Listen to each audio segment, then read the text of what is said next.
Alors moi, j'ai encore une question pour vous. Tout en étant bien sûr attaché comme vous à la présomption d'innocence, je pense qu'aujourd'hui on part plutôt aussi du principe de toujours croire la victime. Et vous l'avez dit, c'est quand même extrêmement rare que ce soit des mensonges quand on vient signaler des faits aussi graves.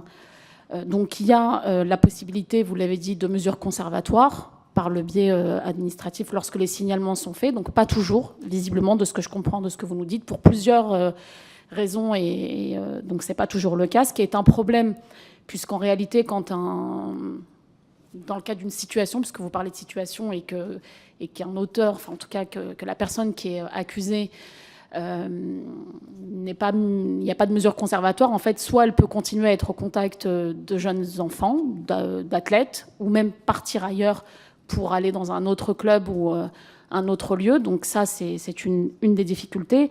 La deuxième, on connaît aussi la lenteur parfois de la justice pour traiter des affaires. Donc ça peut prendre énormément de temps aussi pour aboutir parfois sur certaines affaires. Et c'est d'ailleurs pour ça qu'il y a des affaires qui remontent maintenant à quelques années qui sont traités uniquement aujourd'hui. Moi, ma question, c'est plutôt, vous faites les signalements au niveau... d'ailleurs, ça serait bien de nous préciser ce que vous les faites au niveau de la cellule du ministère des Sports ou au niveau des clubs ou des dirigeants des fédérations. Donc ça, j'aimerais peut-être une petite précision là-dessus. Mais est-ce que, par exemple, il vous est déjà arrivé vous-même de déclencher, par exemple, un article 40 au vu de la gravité des faits qui vous étaient rapportés par les personnes qui sont venues témoigner auprès de vous? Alors, quand on fait un signalement, on fait signal sport, bien sûr, et on met en général le procureur de la République en copie. Comme je disais tout à l'heure, les fédérations ne sont pas systématiquement mises au courant pour protéger l'enquête, tout simplement. Ça dépend de qui est mis en cause. Mais donc, on respecte les ordres de la justice et les recommandations, ça c'est sûr. L'autre question, putain, je suis fatigué. C'était. Oui, donc on fait effectivement des signalements. Alors, on fait aussi des informations préoccupantes pour les départements, parce que vous avez compris qu'on travaille dans le champ du sport, mais pas seulement. Là, on est focus sur le sport, mais donc on travaille avec ces autorités-là, effectivement.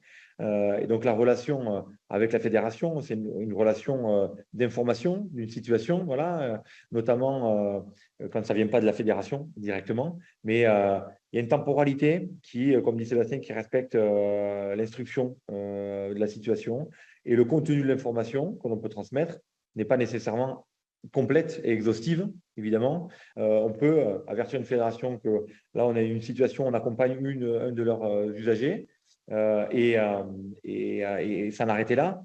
Pourquoi? Notamment parce que les victimes qui vont libérer leur parole dans le champ du sport ne sont pas nécessairement des victimes du système sport. Loin de là.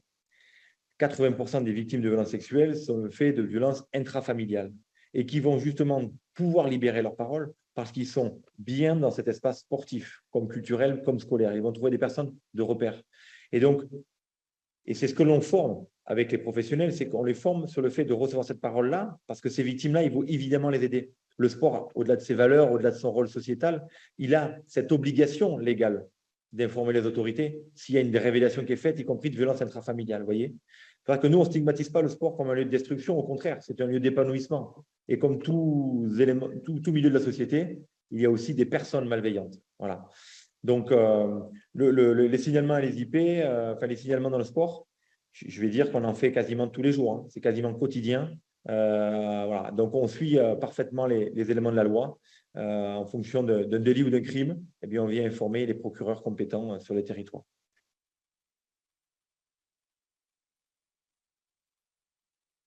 On est à ce jour à 160 signalements depuis janvier. 560, c'est ça? 160, pardon. 160. Ok. Ça a peut-être évolué, mais mon dernier point avec le PAV, c'était 160. Donc, ça a très certainement évolué. Là, depuis janvier. Depuis janvier, merci.